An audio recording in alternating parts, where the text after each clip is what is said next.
we just kept saying it over and over. And now all of us don't say, yeah, give us a call. We say, shoot us a text.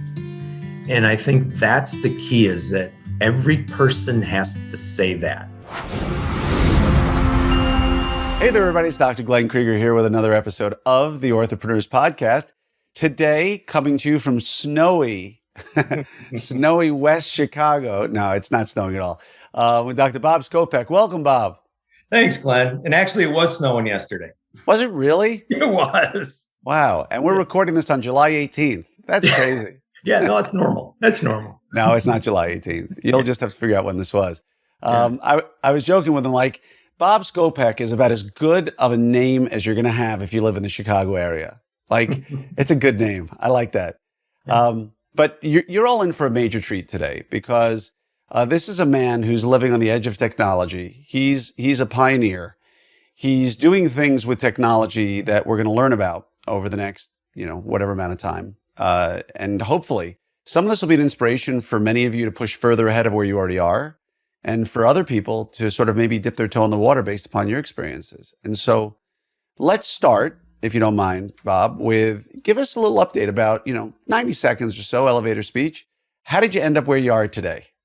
Well, thanks for that compliment. It's interesting. I'm the first one in my family to go to college, which now as I'm older, I think has been a huge advantage for me. I mean, I had no preconceived notions on what it means to be a professional, what it means to be an orthodontist. Right. So my parents come from a very caring blue collar family who said, go to college, you'll get a better job.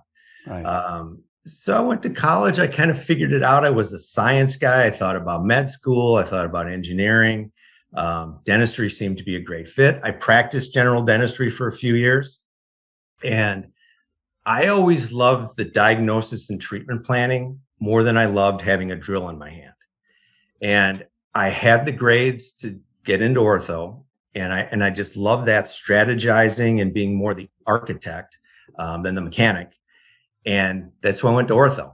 And it's a perfect fit for me. I love ortho. Beautiful. And as you heard me say earlier to everybody, you practice near Chicago, correct? Yes, we're a northwest suburb. We're about 35 miles from downtown Chicago. Nice. A great area. Sure snows there a lot, I'll say that. I know that from experience. And how many practices do you currently have? Well, I currently have one under construction. And I've always been that one doctor, one location, busy practice philosophy. And I've done that for 20 years. And quite honestly, that's worked quite well for me. I had a 3.5, 4-day-a-week practice that was about all I wanted to do. And I had always thought, if I can do the one location, one doctor, and stay busy, why would I mess with more overhead? Why would I mess with more, headaches? Right. At this point now, I'm expanding a bit. Gonna mess with overhead? Gonna mess? Well, I kid. The thing is, we're not getting any younger. No. and I'm starting to think about, the legacy and the transition. And, I've had a really good 20 years of being, go to good old Bob. He's great. He'll take care of you. I've been that guy in town. But as we know, that's fleeting for all of us. I mean, it doesn't happen forever. No. So I'm starting to think of where I'm going to transition, how I'm going to transition, and how I hopefully will leave a legacy. Nice. Yeah. I mean, it's interesting because if you're on the online forums a lot, you get the opportunity to see a lot of people interacting. And the overwhelming majority, I wouldn't say all, because folks like you and I belong online, right? We're members of the community. But if you look at it, the average person who's commenting on a day-to-day basis, average, is an orthodontist somewhere between ages 29, 30, and 40. Somewhere in that 29 to 42, 43. That's like 2 standard deviations, at least, of who's there. And, there's a couple of things you just don't learn when you're 40 years old, necessarily, which is gray hair often means a lot of mistakes that you've learned from, right? That's not, or receding hairline in my case, right? It's gray hair and losing hair. It tells you you've made a lot of mistakes. And you start thinking about, there's more life behind you potentially than there is ahead. I'm 54. Unless I live to 108, Right. I always joke about, like, these are my halcyon days, so to speak, right? Like, you've got an income, you're financially independent. You can go buy anything you pretty much want. Your health is still there, knock on wood, right? And as you round into your 60s and 70s, of course, financially, you'll probably be more stable. But, are you going to travel as much? Are you going to be as healthy? You never know what the future holds. And so, a legacy starts to become a big issue.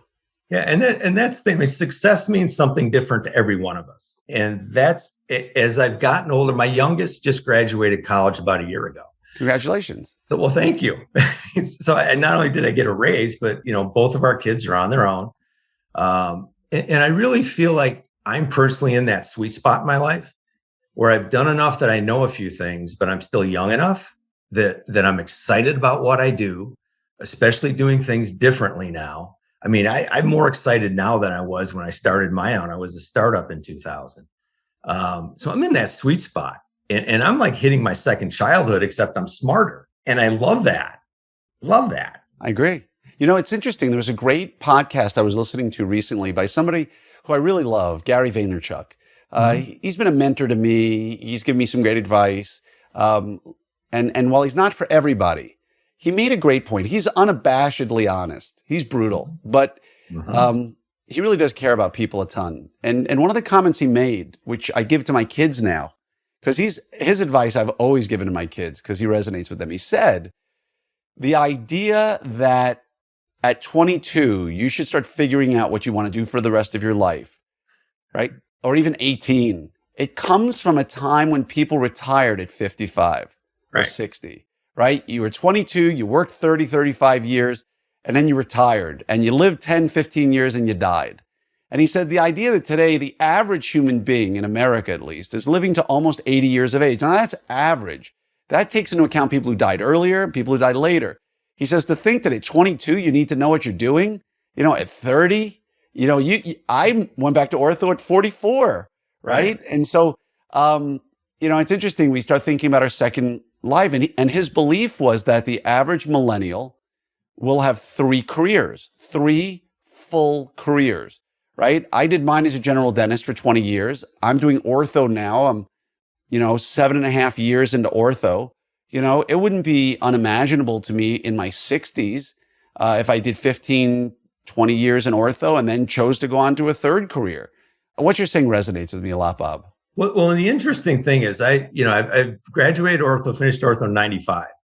And I feel like I'm in a completely different career now, even though I'm still doing ortho.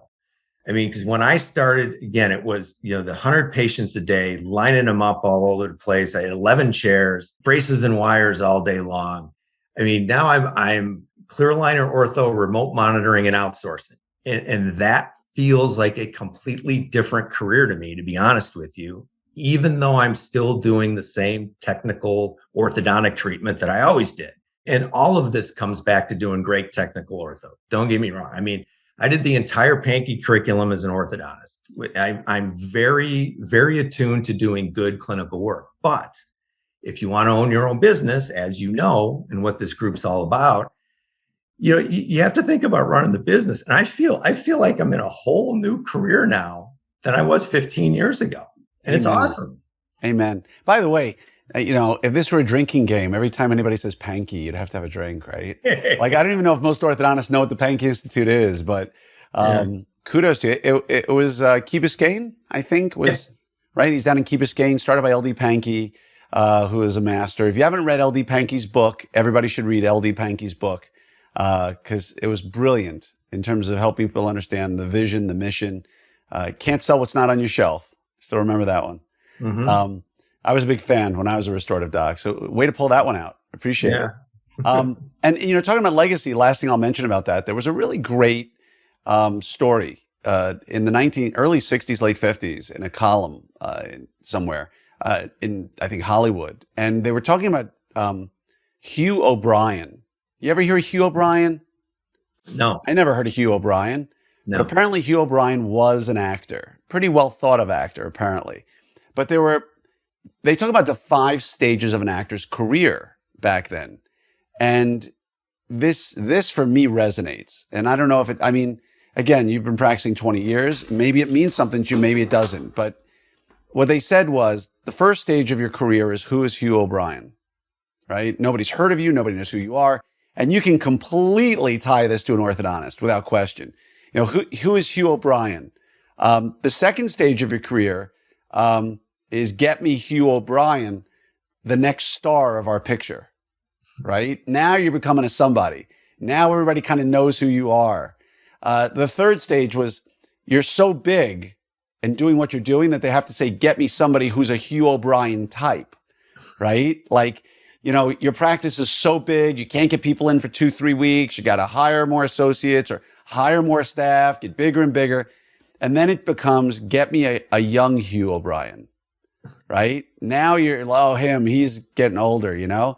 And then there's the last stage, which is where you started, which is, who is Hugh O'Brien? Right? And it's such a great, I've never forgotten this. I learned this years ago. It's such a really, really good story to remember. No matter how big you are, if I mention the name Morty Amsterdam, for instance, or D. Walter Cohen, to a new, or Slick Van Arsdale, for instance, to somebody who's graduating from school today, they may very well look at me and go, who were these people? Right. And they were the giants of dentistry and orthodontics 40, 50 years ago. And so anybody out there who believes that people will remember who you are forever and ever and ever, that your practice will continue getting bigger and bigger if you don't innovate, just remember Hugh O'Brien. You'll never forget it. Well, and the thing you remember too, like most of us, when we started, if we built up a successful practice, we probably affected other old guys' practices.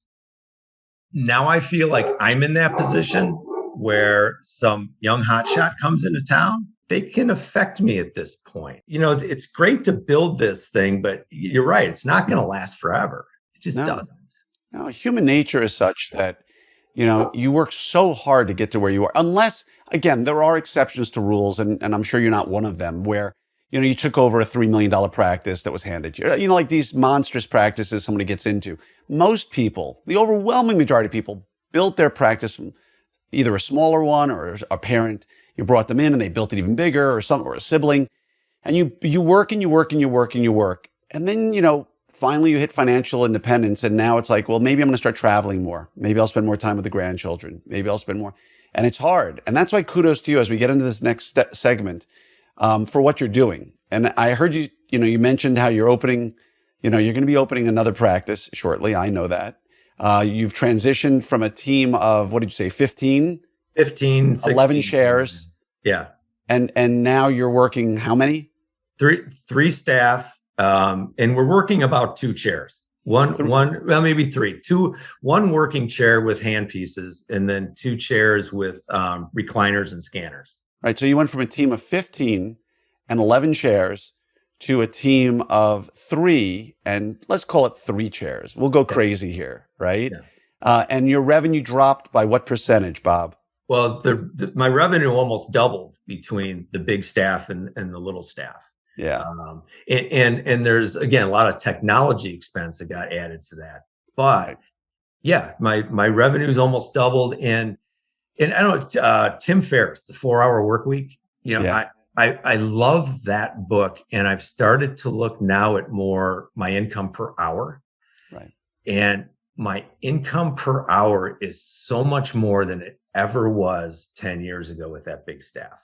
I mean, we were busy, working hard. It's now it's so much more efficient and productive. It's different, but it's so much more efficient and productive. Well, let's talk about that. So obviously we're going on the supposition, if you will, the basic tenet that the quality of care remains the same, right? We haven't changed anything there. So what are you doing these days? Give us some examples of what you've done to transition from, say, 11 chairs, 15 team members, to double your productivity with 3 team members and 3 chairs. Well, the first thing is what you just said, is that the clinical care has to remain the same. And I'm now 93% clear aligner orthodontics. I don't like braces. I don't want to do braces, but I was Invisalign certified in 2000 when it came out. I did a lot of aligners back then. I put 90% of those people into braces to finish them up because I wouldn't do the job. And I've busted my ass the last 7, 8 years to learn how to move teeth with plastic. And there's so many good instructors out there that know how to move teeth with plastic. And that was the first step for me, is if I'm going to do clear aligner orthodontics, I have to be able to do the same level of orthodontics that I can do with braces and wires. Right. So that was the first step for me. And that was a long, tough road. I've never been the smartest guy in the room. I'm in the room, but I'm not the smartest guy in the room.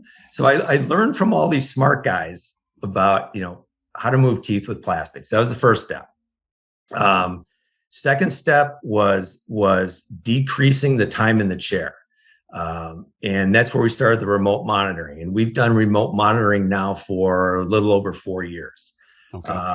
And at this point, my average full 1.5 year case, we see about 5 or 6 times. We used to see them 18 to 20 times. So we've reduced the amount of time there in the office. Now, that required a lot of training, so we can build relationships through the screen, so we can build relationships virtually. We don't want people to think that we're like any other mail order. And that was part of the trick with that, is training the people we have and finding who's good at creating that relationship through the screen. Who's good at making these people feel like, yeah, you're still cared for and we're still here for you and we're watching you. So that was the second step, was remote appointments, not seeing that 80, 90 people a day coming in and having them stacked up. And then quite honestly, a lot of it's outsourcing the tasks. We outsource the exam calls. We're a texting office. I mean, we've eliminated probably 90% or more of our phone calls. We communicate through our dental monitoring app, Rhinogram app. We don't get voicemails much anymore. The phone doesn't ring. That's simplified things so much throughout the day. And I know we're here for OrthoFi, and that's where OrthoFi, I feel, is. By the way, when he says we're here for OrthoFi, what he's referring to is OrthoFi is one of our lead sponsors for the Orthopreneur Summit. And when I asked them, hey, when you're a lead sponsor, you get an episode, a podcast episode, but it's not an episode where you just get to sit and talk about OrthoFi. But who do you guys got who's a doctor that has a great story, who could talk about OrthoFi, but also talk about a million other things? Guess who they gave me? Was that me? He wasn't available, so Bob Skopek stepped in. Right, yeah, thanks. Yeah, like I said, I've never been the smartest guy in the room. Oh, come on. You've been in the room for a long time. You belong there. Yeah. But can we dive back into a few of the things you said? Yeah. Because you said so many pearls, so much gold just now that I think we need to dive into it a little bit. Okay. First, remote monitoring, right? You're a dental monitoring user, correct? It's okay Correct. to talk about product. I'm not selling anything here, so Okay. it's okay. When it came to dental monitoring, we've instituted it. When we came on board with Smile Doctors, we started using dental monitoring in our practice. And yeah, everybody would agree there's a time to learn, right? It takes a little bit of adjustment period. But you had 80 to 90 patients a day coming in. How are you handling it now? Do you have a dedicated individual who just watches it, or does your whole team monitor it? And how are you setting it up for those out there of us who are using it so that you're not getting bothered with a million false positives every single day, if you understand where I'm coming about? Yes. Well, we have one person that's mainly in charge of it.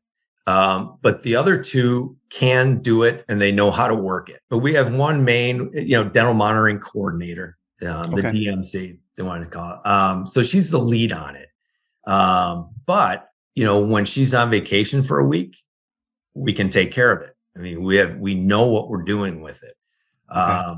We've learned over time how to simplify a lot of the false positives, a lot of the the unseats on the lateral incisors with Invisalign. If I ever see another unseated lateral incisor for the rest of my life, yeah, you can put that on my tombstone. He hated unseated lateral incisors. Right. Well, we all do, but we all see them. That's what it does. So yes, but see that's part of simplifying the remote monitoring, and part of getting rid of stuff like that is me understanding clear aligner orthodontics. And it's when I can look at this and say, yeah, that's not a problem. That's okay. I over engineered this, or this is how Right. this attachment I built works. So honestly, a lot of it comes back to the doc. I mean, we've figured out what to do, because she'll come ask me, what do you want me to do with this? I say, okay, just whatever. Deactivate that tooth. It's fine. Whatever. There's, Right. 10 more trays left. Um, And everything else is moving beautifully. So just and let it finish out. right. And there's, again, I'm kind of a clean check geek when I do these aligners. I mean, I will change out probably half of those attachments and design my own attachments. I'll over engineer, I'll under engineer. So I can look at those dental monitoring scans and know, yeah, no, it's going to be fine, because I over engineered it a half a millimeter and it looks maybe a little short. It'll be fine. Right. Um, so that still, I think, goes back to the doc and the doctor train. None of this stuff is plug and play, in Right. my opinion. I mean, we use so much technology and we have so many of these really cool widgets, but none of them are plug and play. You still have to have people that know how to work them.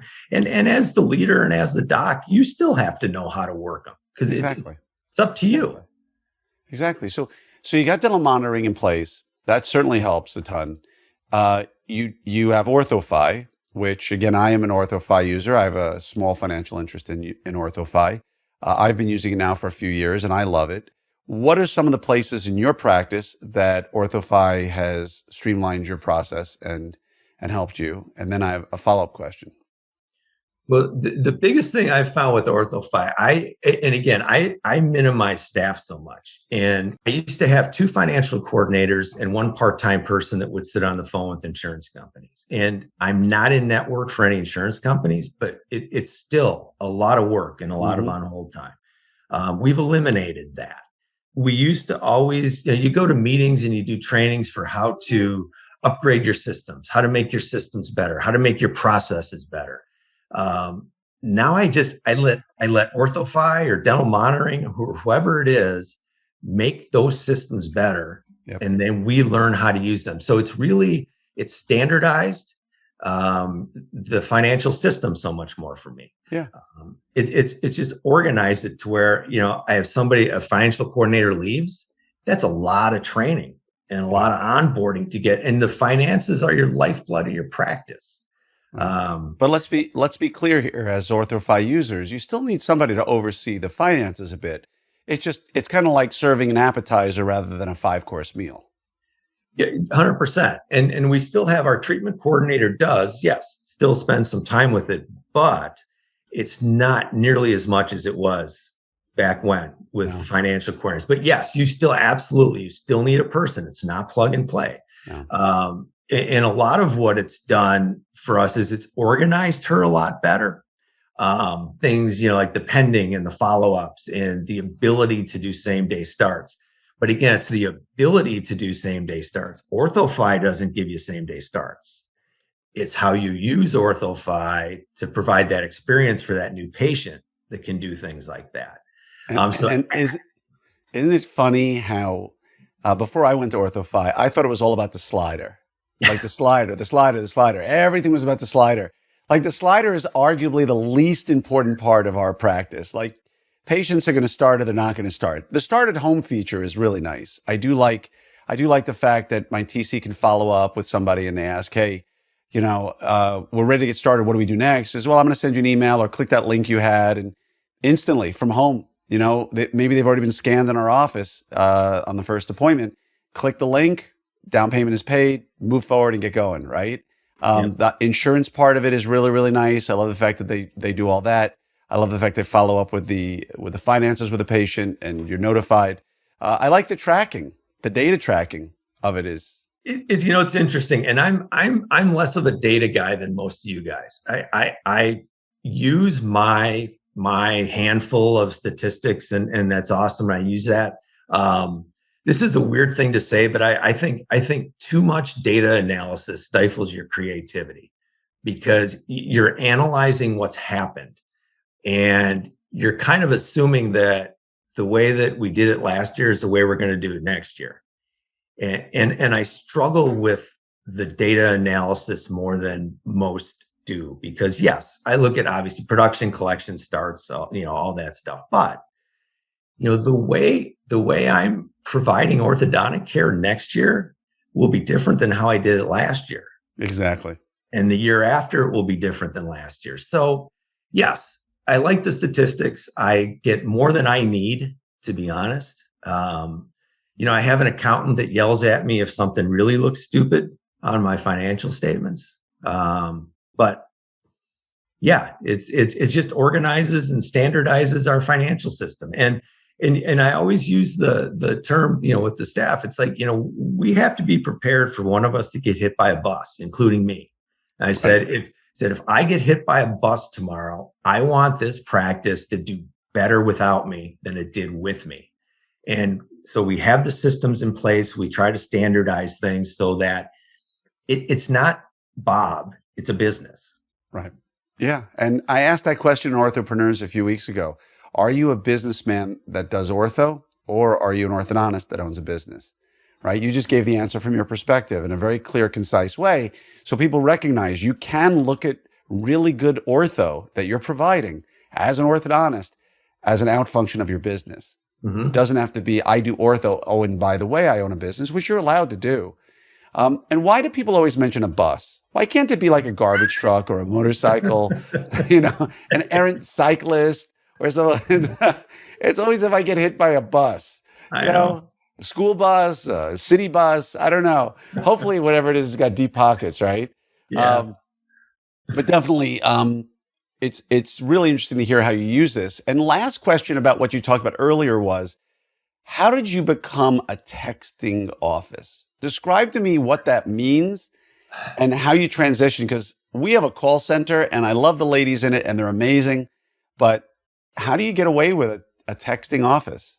It took time. And where it starts is that we got the mindset and we got in the habit of, when every patient was in, we said, text us. Hey, you can text us at this number now. It's so much easier to text us. We send out mass emails. I'll do we have Edge, and I'll send out a mass email every month or two, a little video of me, just something, an update, or here's what's going on in the practice. So we sent out several mass emails to all the active patients saying, hey, we got this cool texting platform. And we have Rhinogram. I don't get paid. I'm not an investor. I don't get paid by anybody, but we just kept saying it over and over. And now all of us don't say, yeah, give us a call. We say, shoot us a text. And I think that's the key, is that every person has to say that. And you have to say that from your first contact when someone comes in for an exam. Because most of these people, quite honestly, we're texting the day before or 2 days before their exam, just to introduce ourselves and say, how you doing? Now, if they want a call, we give them one. But we really try to text them first and get them in that habit. And I'd say 99% of everybody just loves that. Once in a while, you get somebody that, can I just call? Or even, can I come in? And they don't want the remote monitoring. But it's been amazing. I mean, 99% of these people, I love that. I can text. That's great. It's so much easier. And that demographic's only going to get larger. Exactly.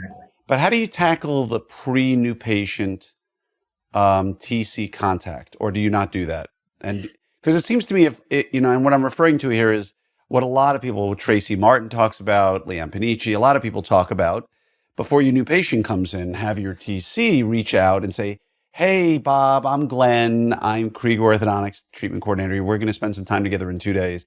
I just want to let you know, and go through whatever story you want to go through. And I know some people will do a video and they'll send that video instead of a call. How do you handle it in your office? We'll do it through texting, but there are times we often will send a video, or the treatment coordinator will do a little video and then text it to that person. But I would say 98, 99% of those contacts, because yes, we try to talk to every new exam the day before or 2 days before. And we're at a point now where we just get people in within a day or two. We don't make people wait 2 weeks or 3 weeks anymore.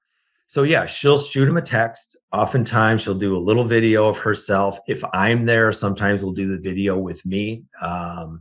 And we start them off right from the beginning, getting in the habit of texting us.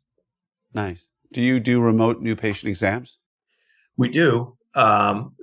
We use a SmileMate, which is the dental monitoring. It's like Smile Snap or anything. I mean, there's a Right. million nice widgets. And quite honestly, the ones we found have worked very well for us, because we'll often respond very nicely, give them a nice thing and say, hey, Carl will give you a call tomorrow and get you in. Carl's our treatment coordinator. And quite honestly, again, a pretty high percentage of those people, she'll call them and they come in for the in-person exam and they start. So it seems like for us, it's more of just a initial contact.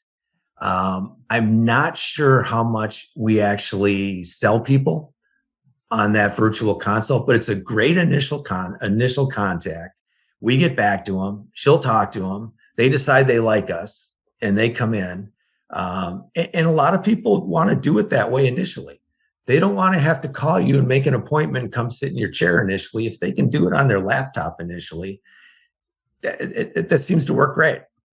Yeah. And here in my office, here in Texas, there were questions about what you can and can't do. And for me, it was very simple. All the virtuals I did, it was very rare where somebody wanted to start, and it was very rare where I wanted to start somebody. Things have evolved and changed a bit, but it's usually, hey, you look fantastic. I'm thinking this, would love to get you in for just a quick CBCT, do a scan, and then, we can get you started that day. And 99 times out of 100, they come in, they like, can I come in right now? Absolutely. Come in right now. We'll get you set up. We got some time if you want to come in. And I mean, what does it take for somebody to have a CBCT and an iTero or what have you scan done? And so, what about the idea of running a practice entirely based upon this stuff? Just, starting something where you just, maybe just use technology together and scrap the whole traditional business model and start anew. That's essentially what I'm trying to do. I know. I was just, I saw the smile on your face as I started doing it. But here's I think the key is still the people. It's not the technology. And especially when you have a limited number of people, you have 3 people. All 3 of those people better believe in what you're doing and believe in the business model and believe in the technology. And that's what makes it work for me is we have a team that believes in it, but still believes we need to build the relationship with the patient, still believes we need to take care of the patient. And that's been the hard part. But once you get there and once you find the right people to put in those positions, that's what makes all this stuff work. Right. It's not plug and play technology. It's still those people. But I got to tell you, I have 3 really excited people that think this is the best thing ever. Our lead clinical person, she works about a half a day from home every week with her 4-year-old kid. She does the dental monitoring. She'll watch the texting on Rhinogram. She thinks it's awesome. I mean, and she's been with me 11 years. So she was with me back in the days when we had 6 or 7 assistants and every chair lined up. She loves this, but you have to find that person that loves this and embraces this. And she honestly, she makes it better than I do every day. She figures out how we use this to a higher level. I don't. I mean, I kind of do what she says at this point. Don't we all? Don't we all, Bob? Yeah. Don't we all just do what they tell us? Which guess. Is ideally Ben Fishbein, Amanda Floyd, and Sarah Knowles gave a course recently for Orthopreneurs University. And when I sat once and talked to Amanda, who is such a genius in the way she does her systems, and her emotional intelligence is just off the charts. When I sat and chatted with her about, what are the systems like that you've set up, at the end of the day, in those practices, the doctor is just the doctor. I don't mean that to sound but our job is to treat patients and let everything else get handled by those around us. So, I have to ask a couple of questions about what you said. Number one, who are the three people you have? What are their roles in terms of what are their roles? And the second question is, someone might ask, well, how are you handling phase one, right? Do you do a lot of phase one? You know, you really hate braces. You're not doing a lot of braces. Are you doing phase one or not really? But the phase ones have decreased because we have more of the pedo ortho model in the area now. And I think those phase ones are staying with pedo ortho. Most of my phase ones at this point are an expander and then into Invisalign first. So I'm not confident getting rid of expanders yet. I'm not sure anything else gives you that skeletal expansion. I'm not an airway expert, but I try to educate myself on airway and, you know, that. So I still do expanders, but then I'll go into Invisalign first after that. I don't do any other glued in stuff. Nice. So your phase ones are not 2x4s, No, 2x6s, 2x2x4s. no. There's a lot of plastic. And again, if you have non-compliance, do you put them in wires and brackets at that point? If there's non-compliance with the plastic? Yes. And we've always said that I don't charge for that because I think out of maybe 3,000 patients now, when I've said we won't charge for braces, I think I've done it twice, 2 or 3 times. So I don't even worry about it anymore. It's so verbal skills and training with the kids. Well, and that's why, back to like the staff, we call everybody now an ortho coach. And those ortho coaches have their niches and their little areas of expertise. We have, you know, one who's more of like the treatment coordinator who knows the financials better. We have one who's more the clinical, who knows, you know, the clinical systems and the dental monitoring better. But we call everybody an ortho coach because it's come down now to so much of the coaching and the educating rather than, again, being a mechanic and gluing things and clipping things and tying things in. And personally, I feel more like an architect now than I do a mechanic because I'm not building as much. I'm designing it, and then we're letting it happen. So we have ortho coaches, and everybody's an ortho coach. You know, everybody is reasonably equal. I mean, there's not much of a hierarchy anymore because when you have a big staff, you have that hierarchy. You have experienced people, you have inexperienced people, you have people that are just kind of there because you need a warm body to scrub instruments.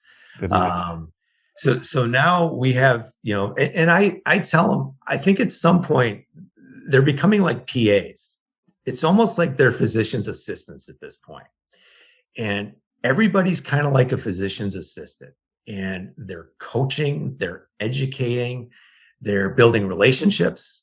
And that's the big part of the job. It's not how fast can you tie a wire in anymore, or how fast can you mix glue.